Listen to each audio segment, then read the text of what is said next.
welcome back to the desk. We're about to jump into another game. Do you want to take any more space off the desk? Yes, I do. What is this? Going. Just like, So this is a casual trait of locking someone out of a conversation. So what he's doing right now with his body position on the desk shows that, well, leaning towards you, blocking me out from conversation at I'm the just same jealous time. of your dynamic. What can I say? I mean, you are already sitting in the middle. You are in the perfect spot to talk with the both of us.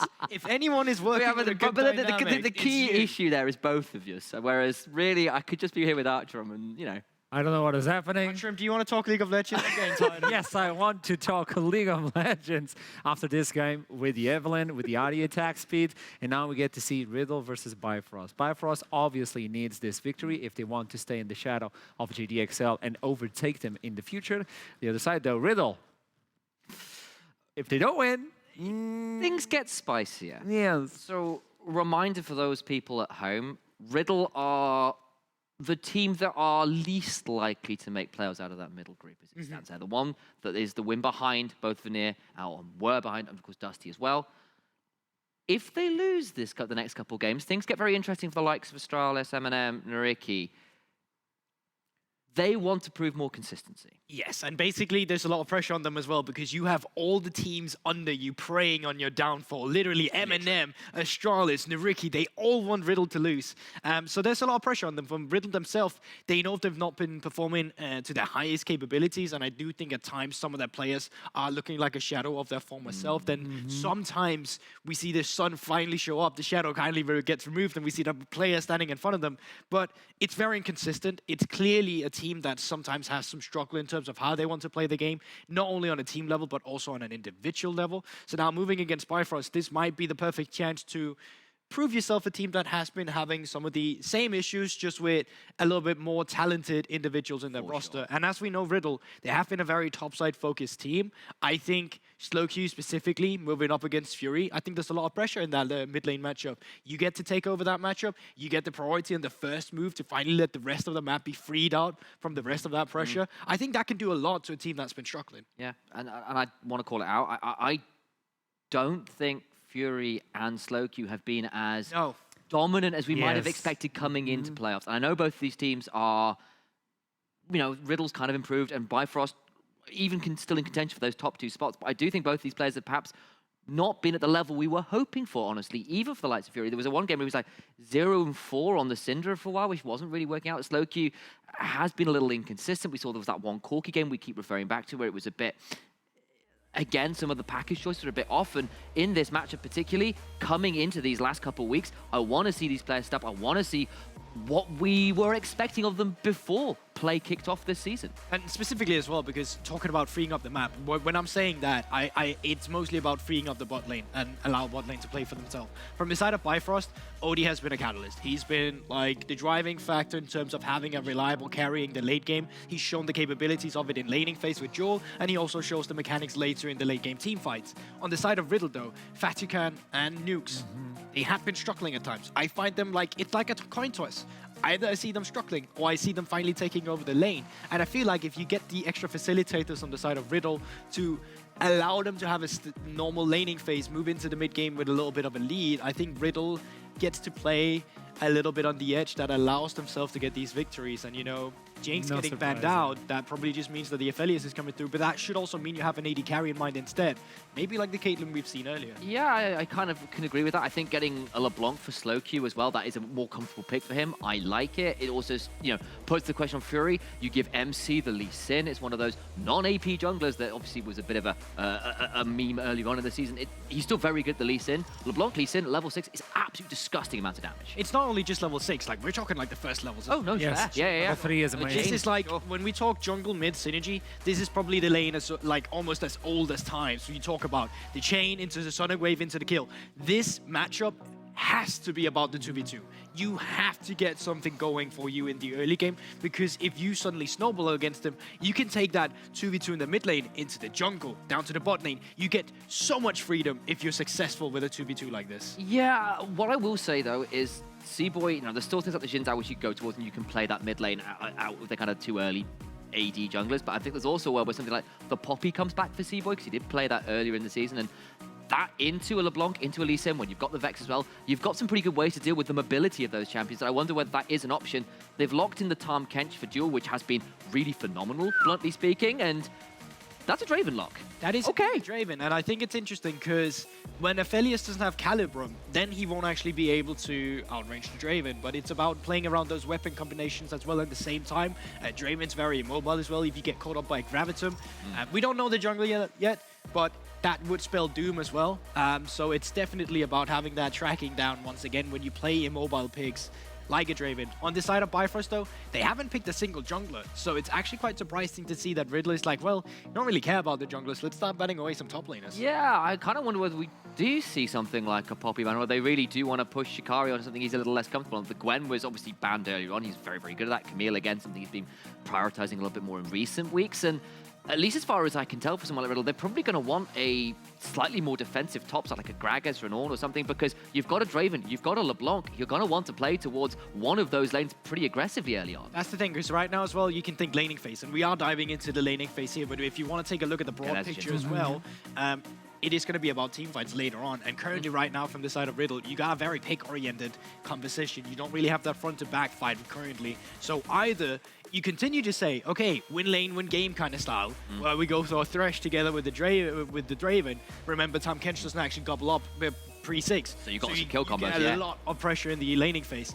And then you just try and utilize that pressure to shut down your enemies completely. Or you go the standard route, which is getting an engage support, which is what Bifrost is currently trying to stop them from. Yeah, exactly. Okay, so potentially you can lock in something like that here as well. And what I will say is it does leave a counter pickup for support, which is an old school, like, SKT thing they used to do back in like 2016-15 for Wolf, where you lock in something safe like the Gnar, which can kind of play weak side-ish, and you basically mean that you the Tahm Kench. Well, they do, but it means that if you're picking something really bizarre, it doesn't mean you can counter it elsewhere in the composition. I kind of agree. You already know what you're playing into mostly, but there is a world where they've got something really weird out, and you could counter it with a draft, and leaving it to last pick allows you to still keep it a little bit more secure. That would have to be really specific and really wild. You have all the information you need to go outside. With that Gnar pick, that would be the power of doing it this way round.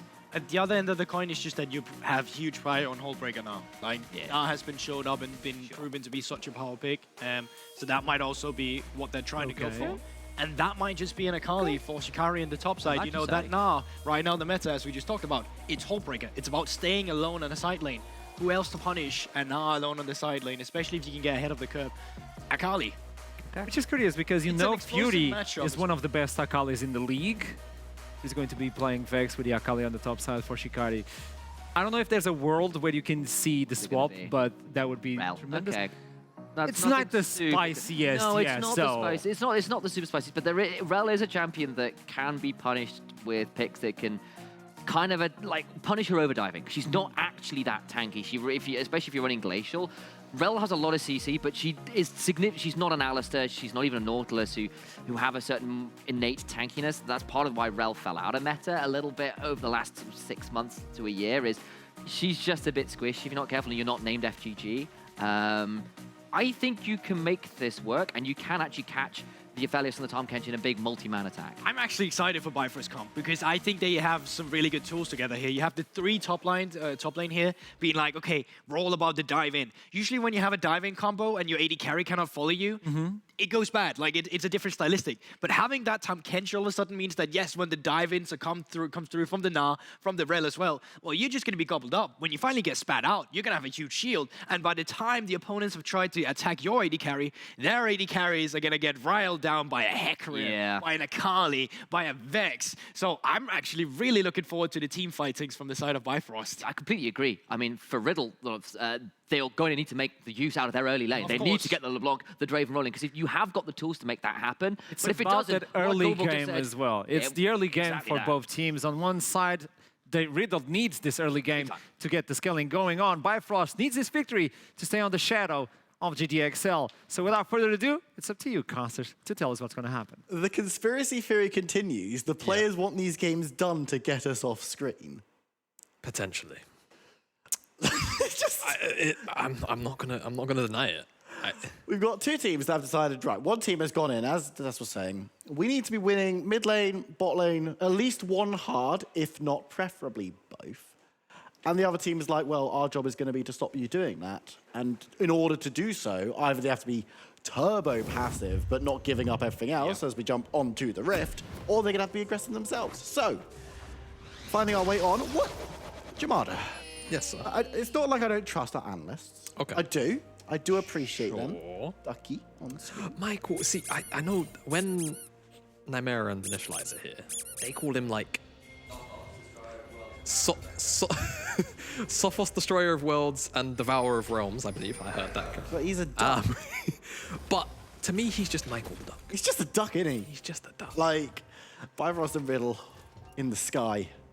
Bifrost's been in the sky so far this season, looking to the only team that can take down X7 at the top of the table. Losing here confirms X7 the title of regular season, because JDXL can catch up, but they're 0-2, so it doesn't matter. Bifrost, of course, would lose out. X7 will either, well, I say will either, can either win today if Bifrost drop this game, or they can grab it on Wednesday by winning their game. But for Bifrost, this is a big game. For Riddle, maybe even bigger.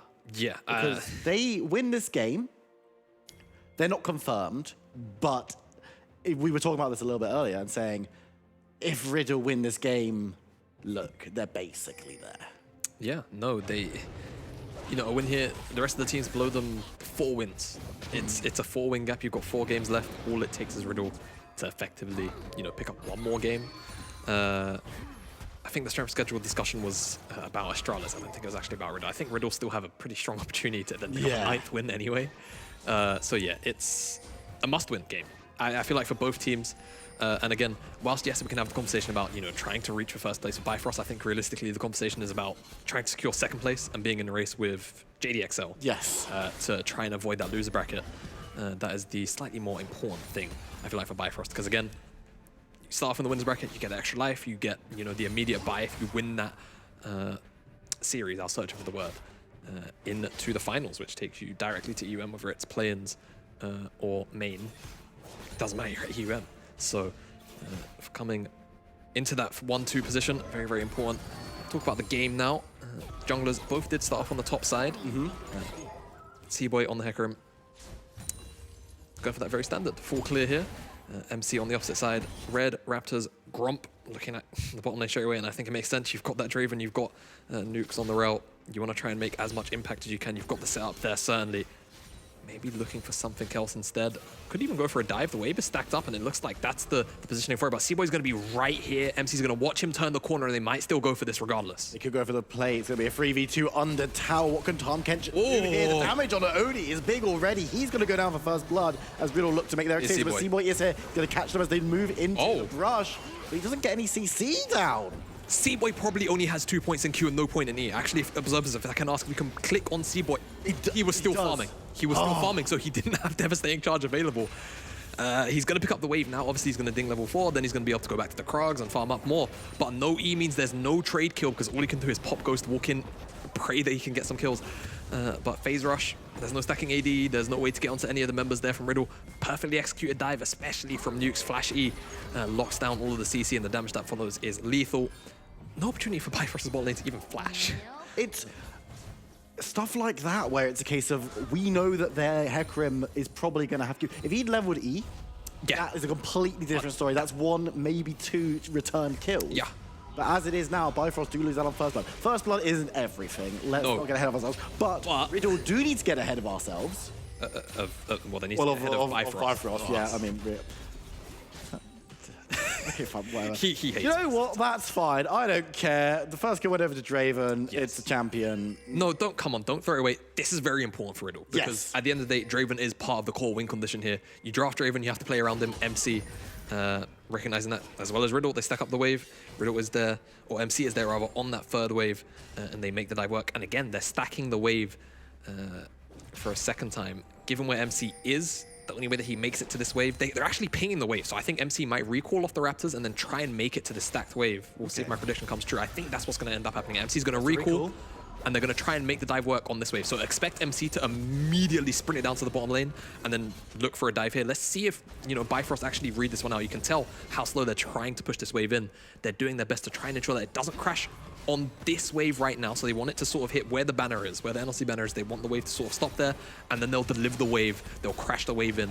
Now, they'll hard shove now, or try and wait for MC to catch up, really. And then they're going to go for the dive again. C-Boy, he's pathing down towards the bottom side. He's going to be here. He's going to be level 5. This time, he will have the devastating charge available and actually skipping the camp. So he's reading this play exceptionally well.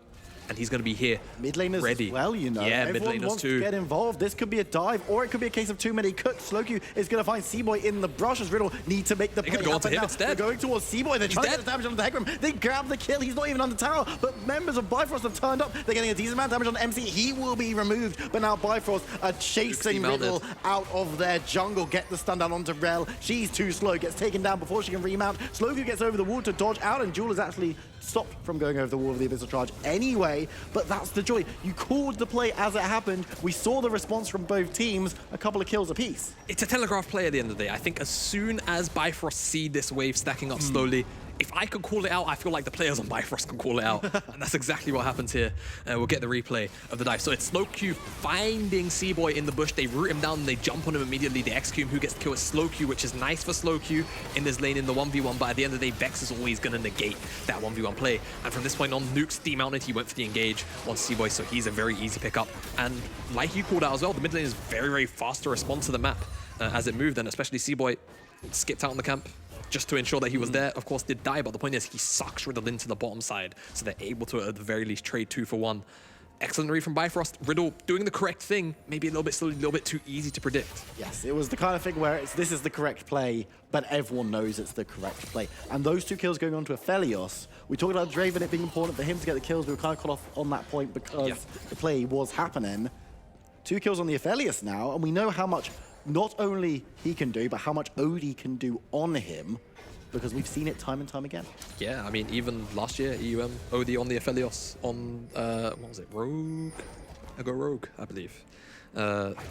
Spectacular player throughout that tournament. Yeah? Oh, no, not a go Rogue. Where was Odie? Odie's come from You're finally. looking at me. I'm looking at you. I'm No, I supposed don't have to know an these answer things. for you. Because Lucca was on Go Rogue. So I'm trying. Some historian, or not even historian, people are just probably going to be mad at that one. But Odie, of course, like we know, on the Aphelios. He's spectacular. PDW. Odie was on PDW. There you go. It came to my head eventually. MC's doing some counter jungling. And we'll steal away the blue, steal away the Gromp. And these have been cycled twice already. So these are pretty big XP pickups. That's going to help Slingshot him back into parry with C-Boy. Level 6. Also going to pick up the wall. C-Boy is here. And Fury actually isn't, but coming out of the base, so might be able to make it back to this in time. Kick away, wall hop. All right, MC's out. So Shikari might have something to say about it. Shikari might well do, but MC's looking for a route out, looks towards the mid wave, will be able to jump away from it and dives towards a wall, but takes a lot of damage, and there's 2 members of Bifrost chasing him down. Kex is there to try and defend, to try and keep these hunters at bay as MC goes around the houses, but all he finds is Shikari, and you don't want to ring that guy's doorbell at 2 in the morning. I was going for the play, and I was like, there needs to be a closing line, and I don't know what it is. Why?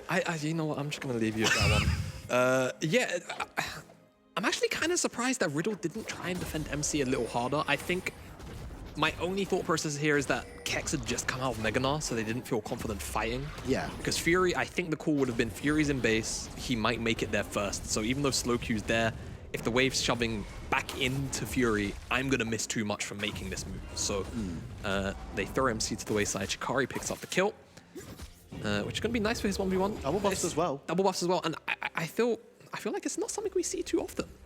Not Fury, Shikari on a carry. I feel like this historically, is true, actually. The closest to carry we get to see out of Shikari is what? Gangplank at best? And even then, typically utilizes a weak sider. So different, different tune here for Shikari. I'm excited to see what exactly he can get done on such a mechanically intensive champion. We, of course, know he's very capable of playing these champions, but not often afforded the opportunity to do so. So definitely a bit of a joy, I'm sure, especially for the longer term, sort of legacy UK viewers, additionally. Nice to see him on a pick like this, as Riddle will pick up the Ocean Dragon. Mountain spawns next. 1 of 3. The Cloud, Hextech, or Infernal will be our soul here. And I think all very impactful. Huh? I'm proud you know the names of all 5 of the dragons. Oh my god, thank you. I study so hard for it. As I'm more interested really on the Herald usage here. Okay. From C-Boy. At the moment, his camps are technically going to be spawning bottom to top because MC counter jungled him at kind of an awkward time. It's broken the pattern of which his camps are going to spawn, so it makes me wonder whether he's actually going to put emphasis on trying to drop it after this full clear here. I expect him to full clear, of course. There's missing pings on the bottom side. There's not really a wave to work with on the bottom side. It doesn't look like they want to drop it in the mid lane because Fury's just dipping back into fog.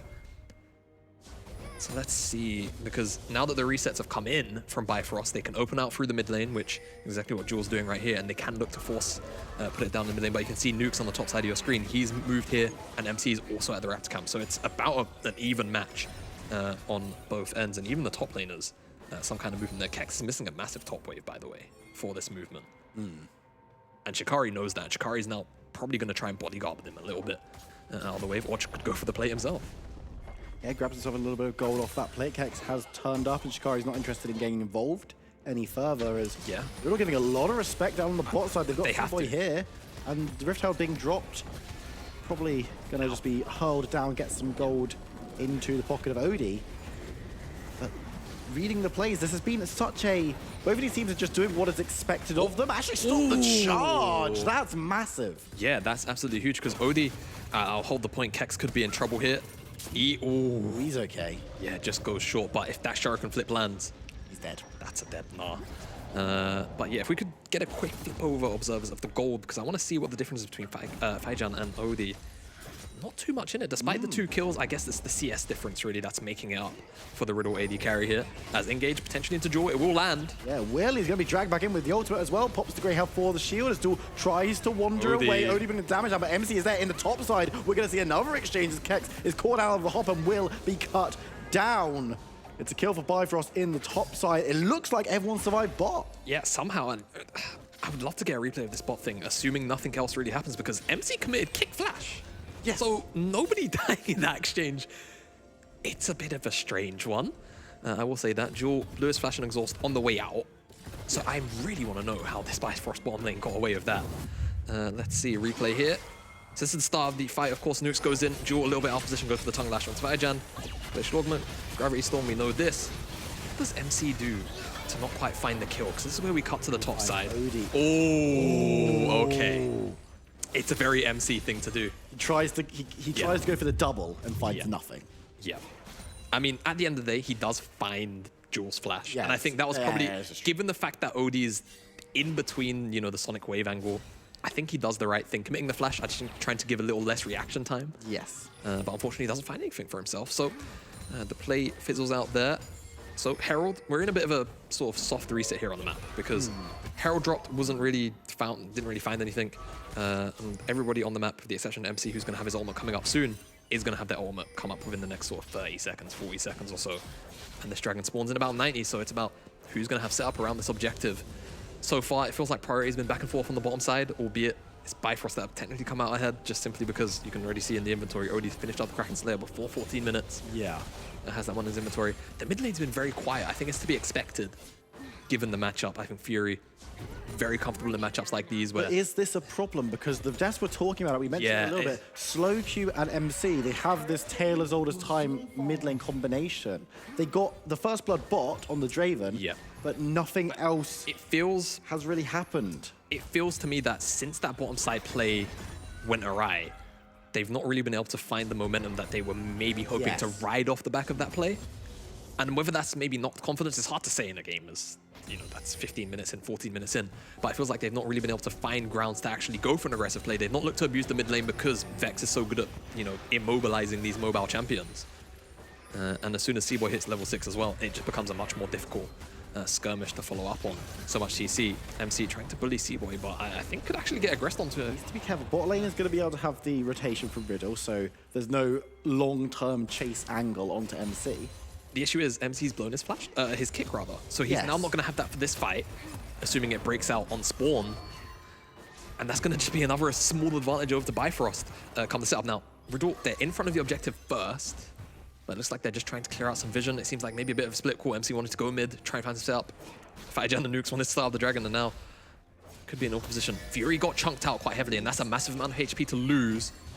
But I think it just seems like the call from Riddle is we just got to back out from this one for now. priority seems a little bit awkward. Slowq looks like he wants to reset very, very soon. And again, Slowq took Ignite into the Blanc lane. They've not been able to abuse the 2v2 at all. And now no teleport to, you know, maybe base, teleport, and then contest this dragon. And because of that, Bifrost are going to pick this one up effectively for free. And I mean, you look at this game, actually, we're going to see Slowq going in, find something mid.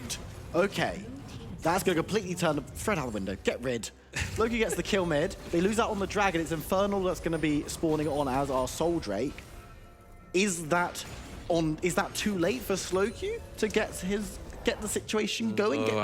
I don't think it is. I think there's definitely, you know, a lot of room for him to work with here.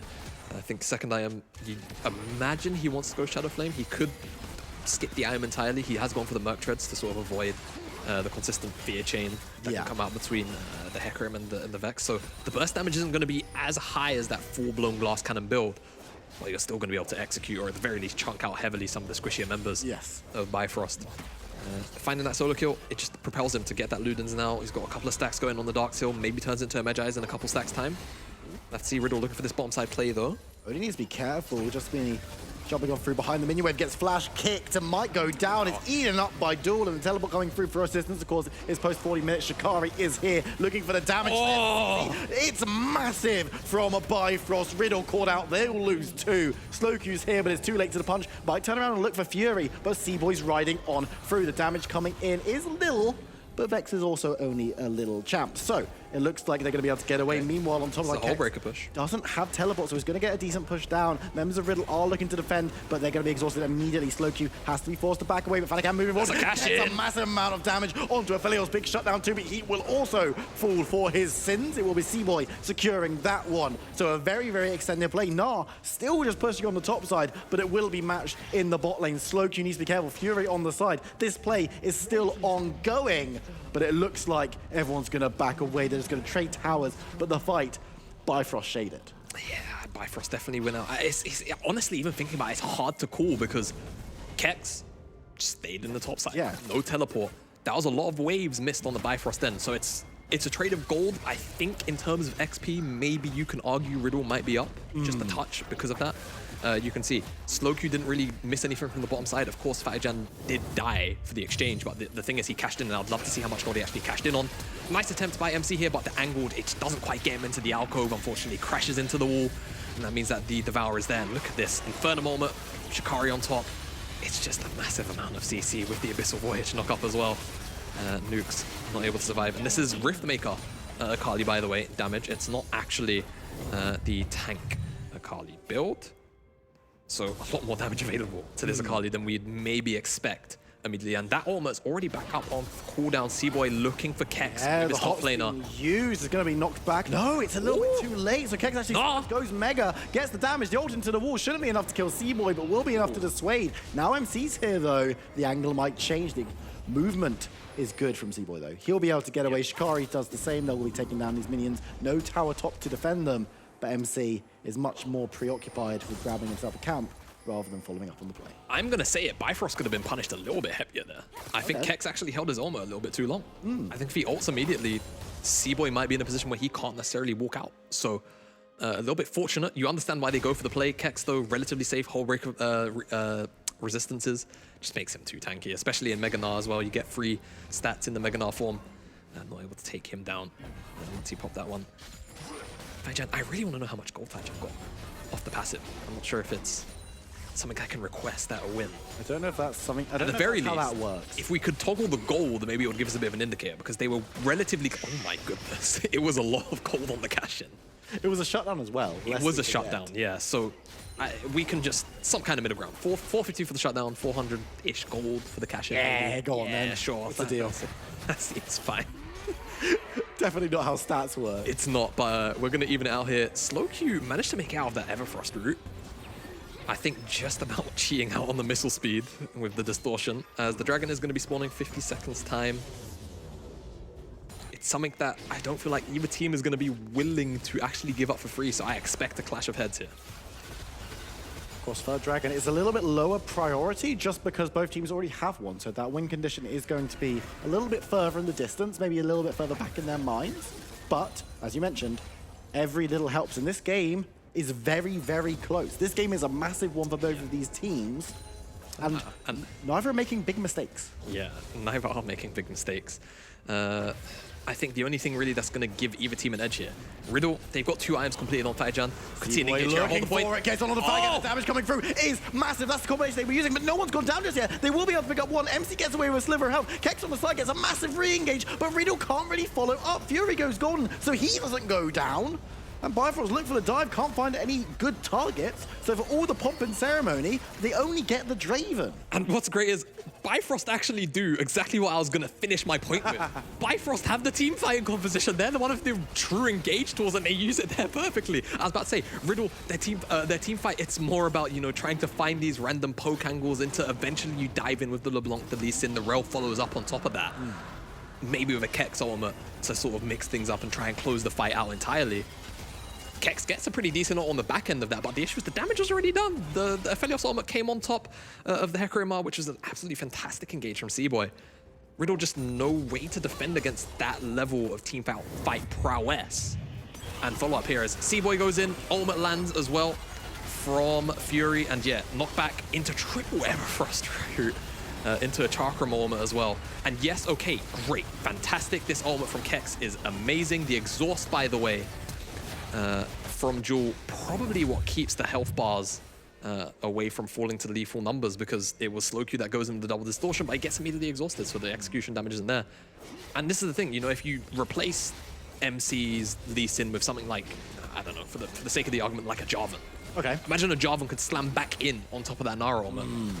That's, you know, death on the end of Bifrost. At the very least, kills will be traded in this particular circumstance. Unfortunately, on the Lee Sin, had to immediately disengage because of the engage from Bifrost. So again, this is the thing now that I actually do want to see from Riddle. I'm glad they're doing it. It is risky when you play your mid jungle on the bottom side though, because you can already see the pings coming onto the Baron from Bifrost.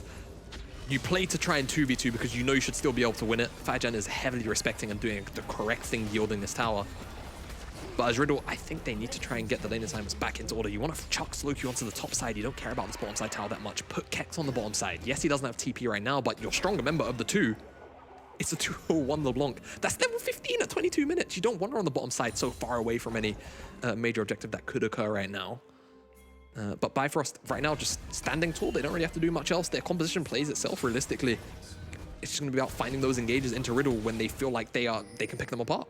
Well, this is the thing, and you're losing out a lot of what Nar can do with the Hullbreaker on the side lane, because his resistances aren't going to work when he's with the team. And obviously, you need him for the engage. You need him for that ability to slap back, because if the exhaust isn't there, or if you manage to catch someone before that happens, that team fight looks very, very different. And when you're fighting around stuff like Baron or later Dragons, you kind of need him in the vicinity, or at least on a side lane with teleport, which he currently doesn't have. So it is slow Q once again back down here. The MC's not shadowing, so you're keeping the pressure on, but it feels like Riddle, for the team that needs to be doing stuff quickly, isn't really doing that. Yeah, because when you have your LeBlanc down here like this, you don't really have a strong side.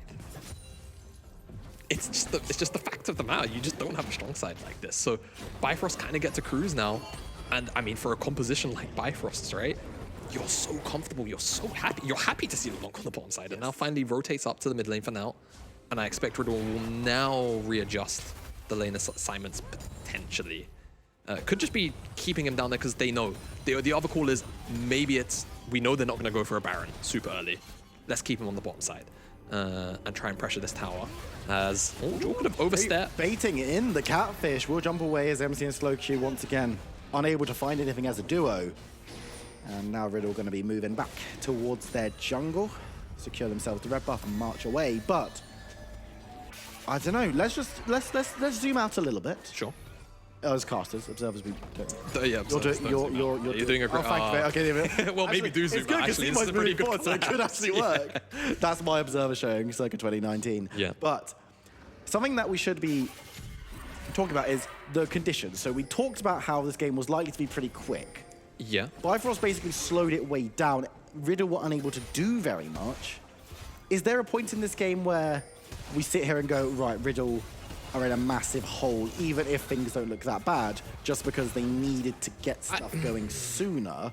Or is it a case of that was the big win condition, but things are actually fine? So I like to talk about a thing which it's a bit of a concept, but I call it mobility scaling. Okay. Now, there's not, and I'm going to put a massive asterisk next to this. Okay. There's not too much hard CC on Bifrost's end, which is immediately always interrupting the dashes. Yes. On the Riddle side. So they have enough mobility and, you know, burst damage that they can make these cheeky kind of plays where, for example, if Fury's not in the immediate vicinity to shut down the mobility, yeah, they can find picks. But the issue is there's so much safety inside of this composition from Bifrost. Yeah. It's like, does this small little thing... Who do you target? Because if Odie's next to Tom... he just gets eaten up. So... There's not really a strong target. You can try and pick on Jewel like this. They tried it, but the damage coming down onto Nukes is equal. And we're going to see his teleport coming in directly into the middle of the team by C-Boy and Odie on the side, but... Bifrost maybe being a little safe. The teleport's going to get them to the Dragon anyway. Shikari's looking for something, but can't find it. Nukes is going to be called out low, and it's going to be Vex helping secure the kill with Hecarim alongside. MC running for his live call out. Kex goes through. C-Boy charges on in for the double kill. Slowky on the side might have been looking for a flank, but probably more realistically just wants to get out of this one. As Bifrost moving down the mid lane towards the Dragon, you've got to imagine actually Baron is a consideration. You know what? I might just backpedal on my point after watching this. Yes, it's a bit of a, it's a very, you know, Bifrost-sided setup, but that just looked really ridiculous. I guess the asterisk. This might have been the asterisk. Yeah, I think Riddle, again, they have to find some kind of angle on the side where, you know, Slowku comes over the wall, it's followed up by MC, so they can, you know, confirm a target takedown. Unfortunately, like who was highlighting, the safety from Bifrost composition just doesn't really allow that too frequently, and Bifrost very happily going to walk away with this Baron buff. They don't really care about losing this Dragon, to be honest with you. Yet again, they find, I wouldn't even say it's more a re-engage. It is, yeah. It's Riddle that were looking for the pick onto Jewel more than anything, and I thought Shikari maybe goes a little bit deep initially, but the follow-up's just there from Bifrost, and again, it just speaks to the ease of execution of this composition. MC tries to save his support, but just ends up being pretty much force feed to C-Boy's Hecarim. And Riddle, it just, you can kind of see there's no real response. There's no damage that can be... Yeah, I don't even think that's necessarily like a symptom of their draft. I think in this case, it's just the fact that Bifrost just break them apart so easily with all of the CC that you can't really... There's no option for Riddle to come back in, because you can see the catch, the re-engage from Shikari. He goes in deep, you say he's in trouble, but Riddle weren't really there to engage, and now they're there to engage onto C-Boy, but he's going to be able to back away. Riddle now trying to get a catch, but there are too many members from Bifrost there, so they need to back away, but Kex is going to get re-engaged on. They can't find the kill. The Fury has to go golden, as we see coming through. Nukes grabs two, one kill onto Fury. Fanacan picks that one up, but now we've got the re-engage coming in from the Pony. He's looking to deliver him into the backline. Duel and Odie moving forward. Yeah, they might have lost their Vex, but that's the disengage. They've still got the engage. I thought that was an IE Aphelios auto attacks coming out. That's a pre-Aphelios, pre-Infinity Edge Aphelios. Absolutely melting the front line. They've got Baron here. Yeah, they've got Baron. Death timers along, they can end this game well if they so want to. I think they might not risk it just because Fury's dead. They're not even going to chance the inhibitor, which I think they can play patiently, but that's definitely a lot of respect to pay to Riddle, I think, in this kind of position. And Riddle gonna walk away with this one without losing their inhibitor. It looks good initially. I think, you know, being able to bring C-Boy in, it looks good, but they're just not able to find enough damage initially. Fury comes in, stopwatches, flash away from Kex to keep him effectively alive, and then this re-engage from Nukes to burst down Fury, who no longer has flashed, who no longer has that stopwatch or the stasis, is great, but it's just Odie, just untouched. Look at the auto attacks, 5-3-7, I believe, was onto Draven at the very back end, or it could have been even MC, to be honest with you.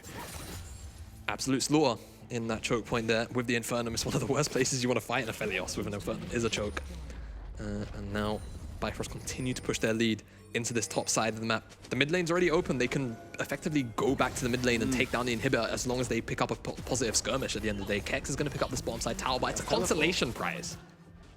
He's got the ability to get back into the fight, so consolation prize is better than nothing, as C-Boy once again threatening on the side, will just turn back towards the tower. Second one goes down, and Nar needs to be making a decision here because they're sieging in. Yeah, if Riddle can somehow hold against Baron buff, which actually the Baron buff's going to expire in 10 seconds, so if they can hold out on this one wave in the siege and Bifrost don't read the room and engage right now, this isn't too bad for Riddle and Kex, and honestly, I think, just going to recall there. I was curious about whether or not he's going to push on.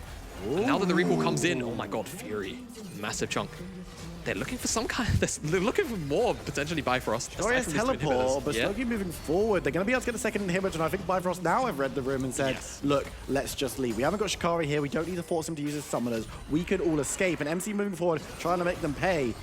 But isn't going to be able to do so because he goes down to below half health, and engaging there would not be a great idea. Teleport actually coming through from Shikari into the base. He's looking for a big collapse, and Slokey's already been exhausted. Goes low. Vanagan goes even lower. MC gets a nice kick to try and disengage things, but this is such a messy fight. Members going down on both sides. Nukes goes low. Shikari in the back line looking for MC. Will be able to find him as Slowq moves up towards the top lane, but members of Bifrost, there are too many standing, as the LeBlanc will only waste the time of one single fat fish. And it looks like Bifrost, they don't need the Baron to close this one out. They've got the minion waves, and they should be able to keep themselves in the race for that tiebreaker at the top. And I can hear the 4 and 10 teams' ears perk up as Riddle lose this game here to Bifrost, because now this is the opportunity that they realistically needed. If Riddle win this game, the bottom of the table looks entirely different. It's a nightmare. For the rest of the day. It's a nightmare. It's Armageddon on the bottom side. It just feels like there's no chance. Right now, Bifrost keeping themselves alive for the race for second place. I don't even think it looks shaky, to be honest with you. I think the first dive, yes, well executed from Riddle. Kind of hard to retaliate when C-Boy doesn't have E on the Heck Room. You can't devastate him back into the tower. But they read the second dive excellently, and it just felt like Riddle ran out of gas after that. They just didn't really have a plan after that dive failed. And again, ease of execution. You've got LeBlanc, you've got Lee Sin. It's not really there for you on the Riddle side. On the Bifrost side, yeah, that competition. To do what they needed to do. And I mean, the thing was, the game looked very, very close, but we'd set out already that the game at that point wasn't really meant to look very, very close. Yeah. And, I mean, Riddle opened the door for teams at the bottom of the table. Bifrost keep the door open for themselves. Yes. We're going to jump to a short break. When we come back, we're going to have Archron walking through that door there. And he's going to be talking to a couple of players from these teams. Don't go anywhere. We'll see you in a few.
third game of the day is a wrap-up. It is a victory for Bifrost versus Riddle. I know every single team was still fighting to get into the playoffs. As soon as they saw the result, it's like, chef's kiss. On the other side, Bifrost with this victory, getting closer to the second place as well, and almost securing themselves the third one, which is also an important one for the playoffs. Now, if you look into this game, it was an interesting one. Let's be honest, it was really interesting getting the Draven, getting the Rel, last pick Rel, and also getting the Vex against the LeBlanc. That is something that I want to talk about as soon as I get Fury with me on the interview. There you go. Hello. Hello. Welcome Hello. back. Thank you, thank you. Okay. I suppose you're happy. You're getting closer to the second place. Is this an objective for Bifrost to secure the second place, or are you guys fine with the third one? I mean, we're of course looking to get second place, but it's hard. Excel beat us already like 2 times, so like it's fair if we end up third place, but we will just see if we end up third or second, we will see. If JDXL wins another game, I think they secured the second spot due to the confrontation between your teams. So let's see what happens in the future. Now, looking into this game, while you were looking into the champion select, when you saw last pick support alongside Draven Rel, was the team worried about this? Well, not really. It's the second time they picked Draven into us. It's the only time, like they played 2 times Draven and 2 times against us. So I don't know. I guess they hate our bot lane. But I mean, I felt like our comp was pretty good into their comp. I felt like Draven didn't got to do a lot if we engage first with Vex or Hecarim. So I wasn't really that scared for the picks. When I saw the Vex, when I saw the Akali, I was like, oh, is this a Vex top? And I finally get to see Fury with Akali. No, you baited me into that one. But then I look into the game, and I noticed you did Sorcerer's Shoes first item versus a LeBlanc. Obviously, you're going to get heavily poked. Was this a decision for the late game, or you wanted to get the 1v1? So Soakpan boards are like probably the best item to get for damage-wise, and I had like perfect base to buy it instant, so I just insta-banned for boots, and I think it's always nice to have boots against, for example, no boots. Yeah, and you were not nervous with the idea of fighting a LeBlanc with no sort of magic resist in your shoes? Well, he solo killed me, so maybe it was a bit like nice to have MMR, but yeah, I mean, I think Magic Band Boots is really nice on Vex. It worked later on in the game. As soon as you guys got into those team fights, it paid off heavily, obviously. And you guys had a lot of vision across the map. Even though the turrets were not going down, you heavily warded the enemy jungle. Was this something that the team was focused on to get those massive team fights? Can you tell me the thought process of what the game plan was? So we may mostly look to play on objectives, Drake, Herald, and Nash. We wanted mostly to Akali to find a flank, and then me and Heka kinda come from front line, and then Akali looks to flank. So it's always good to find windows to put wards behind them on Drake or Nash, and then try to be on midway first. So we have first move on objective. And if they walk in, we have an Akali flank, plus we have a Hecarim and a Vex in the front line. So it's really hard for them to play the game. I have a spicy question for you specifically, Fury. If we're looking into the playoffs and you get the third place, you get to choose which team you want to play on the first best of 5. If you had to pick one, which team would you like to face off going into the playoffs? Well, which teams are actually on 5th and 6th place now? So, Riddle is still an opportunity. You can get Astralis, Eminem, Nuriki as well. I don't think I'm forgetting anyone. I mean, Dusty can certainly go into that specific spot. So Dusty could be another one. Well, I would probably say Riddle then. We already like 2-0 up against them. I think this game was mostly clean on most parts. So if I need to choose, I would probably choose Riddle. Okay. Last question, like a wrap up. Are you feeling comfortable, Bifrost as a team is comfortable for the best of 5 scenario moving on? I think we are improving every week and it's showing. So for best of fives, I'm quite confident as a team that we can step up. I feel like I need to put some more work in for myself in the upcoming weeks, but yeah, I'm confident as a team. Okay, glad to know that. So thank you so much for the interview. And you have to play Akali once during this split so I can see it. Fury, Yeah. please. Thank you. Thank you. I will. Oh, it's a promise. I got you. I got you. Okay, see you next time, Fury. See ya. I really want to see the Akali. I really want to see the Akali on Fury's hands. Like Trouble has been talking about that. Fury talks about that he's feeling comfortable with the Akali. But well, I hope you're feeling comfortable as well back at home, because next game could decide the entire future for the playoffs. It is going to be M&M. Oh, I wanted to get like the name below to hype it up, production. That would be wonderful. It is going to be the face-off between two teams that have to make it. There you go. It is M&M versus Nuriki right here, right now. So don't go anywhere. This is the future for the playoffs. I'll see you soon.